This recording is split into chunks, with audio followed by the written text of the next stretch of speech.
may magbabalik politika.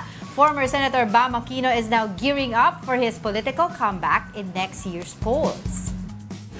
The former Liberal Party stalwart now leads the Katipunan ng Nagkakaisang Pilipino or KANP. In a television interview, Aquino says he is ready to return to politics after around half a decade. Aquino served as a senator from 2013 to 2019. He did not run in 2022 as he was then presidential candidate Leni Robredo's campaign manager.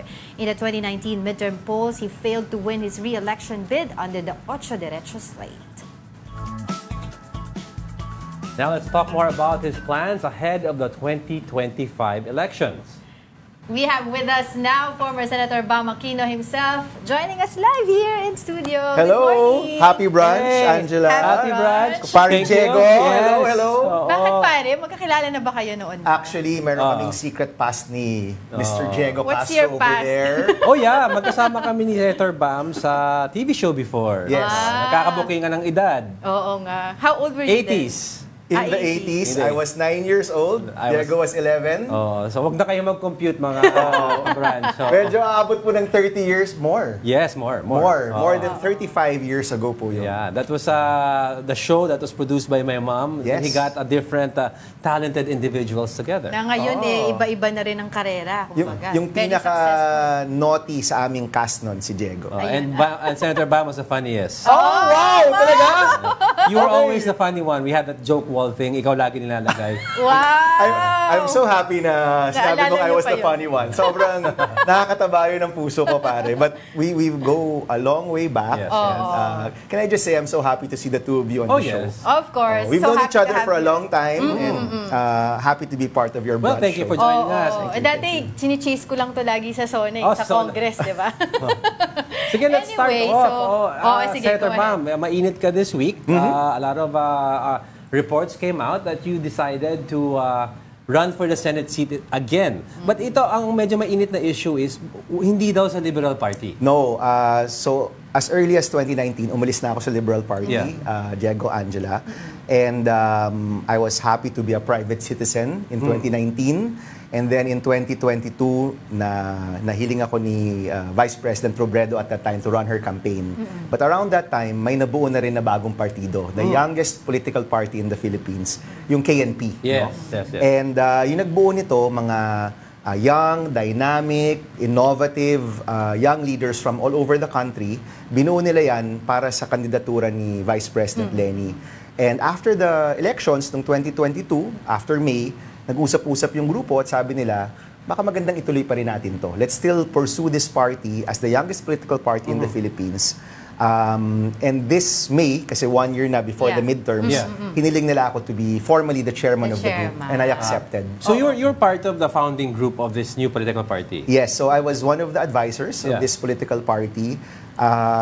Yung mga pillars ng partidong ito, no, medyo iba rin siya. So unang-una, nandyan yung good governance or yung maayos na pamamahala, economic and social justice o yung pagkiling sa mga mahihirap sa ating lipunan, and yung paggamit ng edukasyon at teknolohiya para iangat yung bansa natin. So it's new, it's a little different from the way other parties are run. Usually kasi sa mga ibang partido, ang decision maker mo dyan, isa o dalawang tao lang talaga. Yes. Yung founder o yung main candidate, di ba? But in the case of KNP, ang pangako ko sa kanila is that we will go through this through our country. We'll go through decisions na magkakasama tayo dito.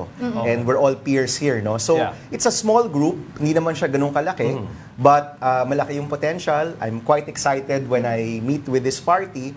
At palagay ko rin na parang mas bagay rin ako sa partidong ito. Many of them were also volunteers in the last campaign. So marami sa mga heads ng partido naging provincial heads ng campaign ni VP Leni noong 2022. Oh, yun kasi marami nagulat syempre na ay umalis siya ng Liberal Party. And alam naman natin ng Liberal Party with the Aquinos, 'di ba? So ang tanong diyan, are there certain issues in this country na hindi ma-address ng LP kaya ka umalis doon, or strategic move lang ba ito? Ano siya, parang yung nakipag-break ka pero hindi mo kayo nag-away. Di ba? Alam mo yung mga ganun, You're di ba? just friends. Oo, we're still friends. We're still di ba? friends. But parang feeling ko mas magiging masaya ako dito sa pangalawang partner natin, di ba? So, I talked to, of course, Senator Kiko. He's a good friend of mine and in many ways, my mentor. He was former party president and the current president ngayon, si Congressman Edsel Lagman. Yeah. So, nag-usap kami na palagay ko I will be more useful to the country with this group. And ano rin kasi, yung mga miyembro ng KNP, sila mismo yung nagsasabi, please come and lead us. Diba? Please come, join the party formally, wag lang advisor, pero mamuno ka talaga dito sa partido natin. And ako naman, hindi mo matatanggihan yun. You can't say no to that, diba? So, I feel that this is the best way forward for the party, also for myself. And at the same time, wala na bang samaan ng loob with the other parties na kasama sa coalition? Maayos ang hiwalayan. Yes, kaya yon. Kaya pala yon. Yung maayos na hiwalayan. They can still be friends. I'd like to talk about, Bam, yung 2022 elections. Yes. Now, madami nang sinasabi, napakabilis ng pag-shift ng political scenario dito sa Pilipinas. From an Aquino to a Marcos, the time period was really fast. Ngayon, ang question is, ano yung learnings mo with regard to this shift na in the 2022 election, there was a very large mandate for President Marcos. And he utilized TikTok. PRRD utilized Facebook. Now, was this something that could have been done by the Liberal Party early on? Well, alam mo, yung mga could have been done, maraming could have been done, honestly, no? But looking back at 2022, I think one of the big differences was ang late talaga nagsimula. No? So, in October of 2022, nagpaplano pa akong tumakbo sa Senado. Si Senator Pangilinan nagpaplano rin tumakbo sa Senado.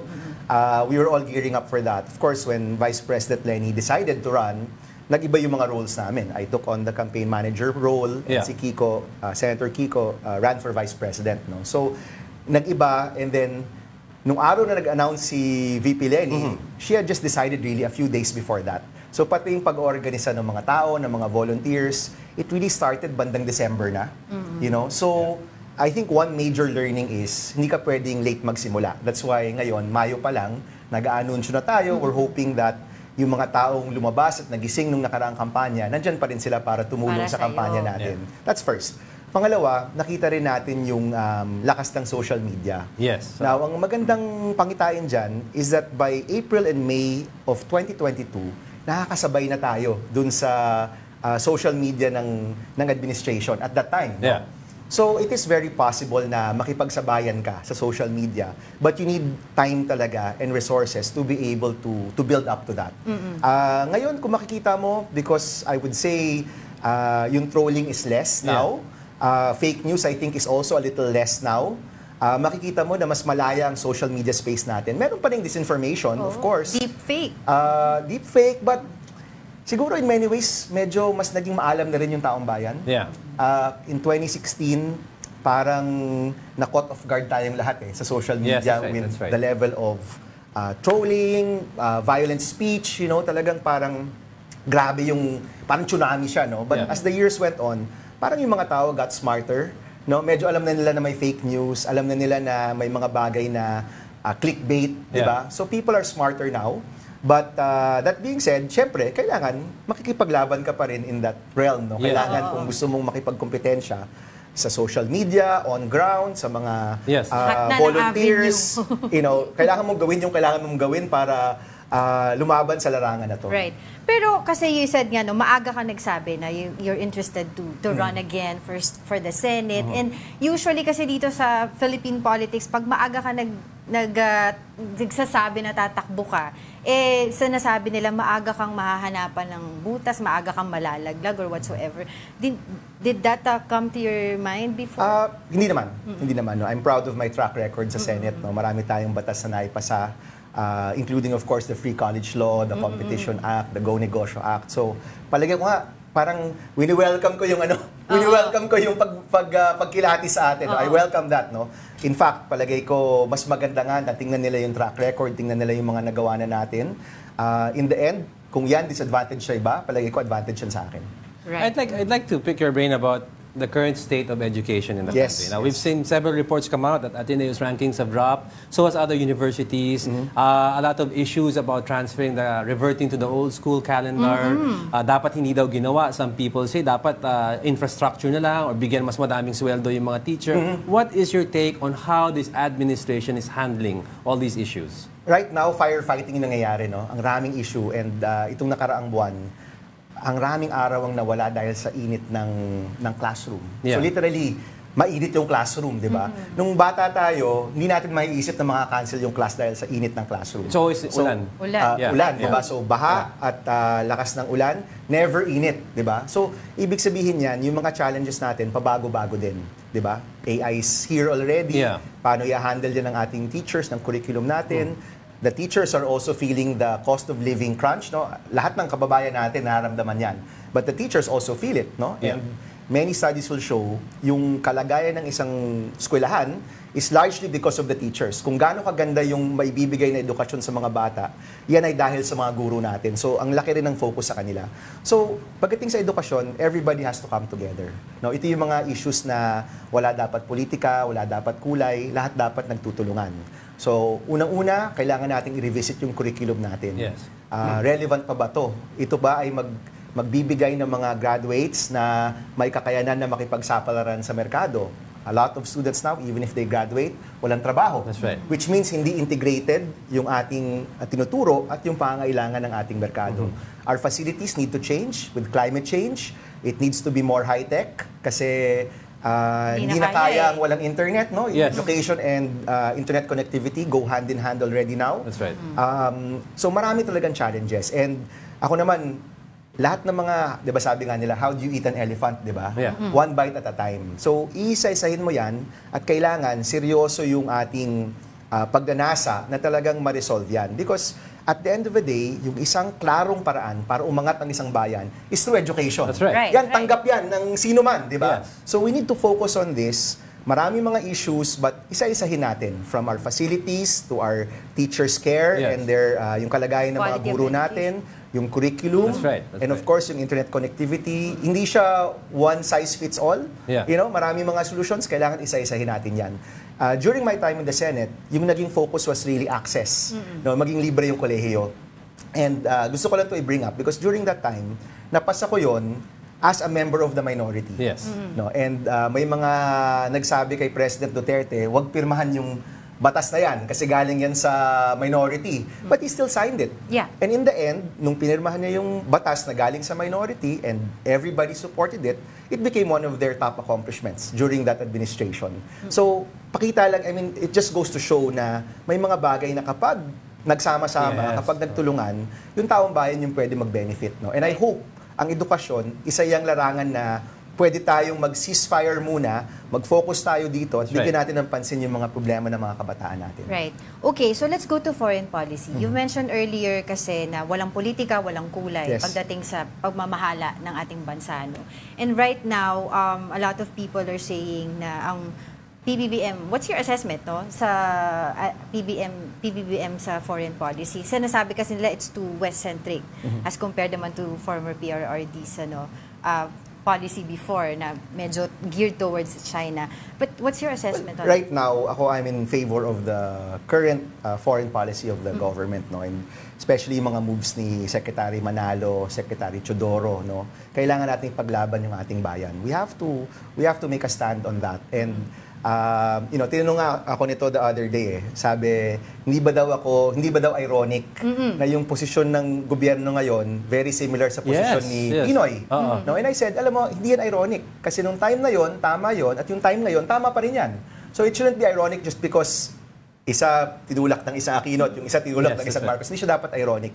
Nakikita dapat siya ano ba yung best for our country. Now, as much as sasabihin ko yan, uulitin ko rin na nobody wants war. No? Kasi yung mga iba, yung ginagawa na yan, magdudulot yan ng gera.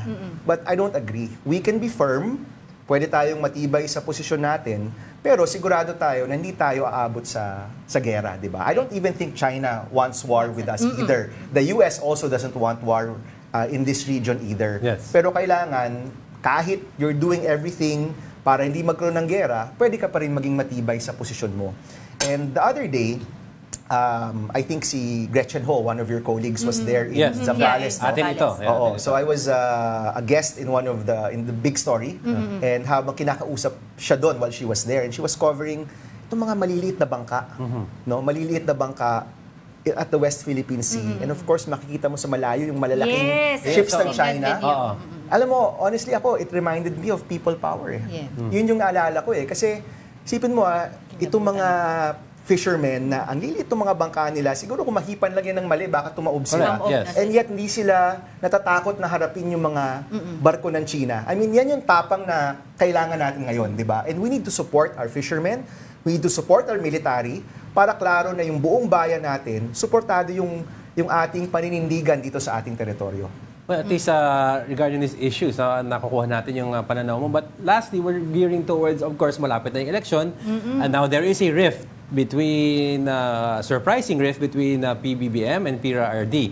Now, does your group benefit from this? And who is really the true opposition? Honestly, para ngayon kasi yung grupo ni President Duterte na talaga It yung looks oposisyon. like- it di ba? looks like, yeah. Let them handle the political side. Ako, palagay ko, yung taong bayan, naghihintay sila ng mga leader na pwede mag-focus sa problema nila. No? Kung ano talaga yung problema ng mga kababayan natin. If you look at all of the surveys, pag nag-iikot ako, ang number one yung sinasabi ng mga tao, Senator, ang presyo ng bilihin napakataas na. Yung kinikita ko, kulang na kulang na. Yeah. Di na kayang tapatan ng kinikita ko ang kailangan ko para sa aking pamilya. So I think for the Filipino people, as much as there are many important issues, and many of them nasa top 10 natin ngayon, yun pa rin yung main eh. That's Di ba? right, yeah. Paano natin papataasin ang kita ng mga manggagawa natin? Paano natin pabababain ang presyo ng bilihin natin? How do we make sure na kung tutulong ang gobyerno, yung tulong na yon talagang ma-address yung puwang ng kinikita at ng kailangang gastusin. That's right. Ito dapat yung bigyan natin ng focus. And right now, with all of the political noise, palagay ko ito yung hindi nabibigyan ng tamang pansin. That's right. So if our role leading up to the elections is to put a spotlight on these issues, pag-usapan yung mga solusyon dito, pag-usapan yung mga pwedeng gawin para sa mga kababayan natin, then I think that's the role that we should play. At hindi yung makidagdag na sa political noise sa ating bansa.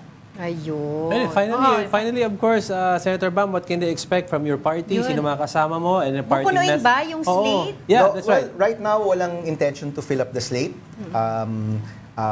Attorney Chel Jokno is a KNP member as well. Right. He ran Okay, yeah. under KNP in 2022. At patuloy rin naman yung paghahanap natin ng mga iba pang mga kaalyado. No? Ever since I did the announcement, ang rami na ring nag-text, nag-message on social media, personally, that they're willing to help. At sabi ko nga lahat ng mga nagising, nagtrabaho, Yeah. Nagsikap nung nakaraang eleksyon, sana kasama pa rin namin sila dito sa laban na to. Lastly, kasi pag sinabing Bam Aquino, education at saka Yeah. business, Yes, negosyo, no? yes. This time around, meron ka bang idadagdag doon? Well, konektado kasi siya no? Kung tutuusin, yung cost of living crisis natin, yung presyo, konektado yon sa pagdinegosyo, konektado yon sa kita ng mga manggagawa natin. And we know na yung edukasyon, yan yung isang bagay na pwedeng umangat yung taong bayan. No? So, hindi na ako lalayo sa mga nagawa na natin in the past. No? I think marami na rin tayong nagawa sa larangan ng edukasyon at tulong sa mga kababayan natin para kumita sa kanilang pamilya. We'll focus on that. And in the next months, we'll also show mga bagong solusyon rin sa mga problema natin. Hopefully, ma-excite rin yung mga kababayan natin dito sa mga innovative solutions na pwede nating ihain sa kanila. Right. Alright. With that, thank you very much for Thank you joining so us much. today.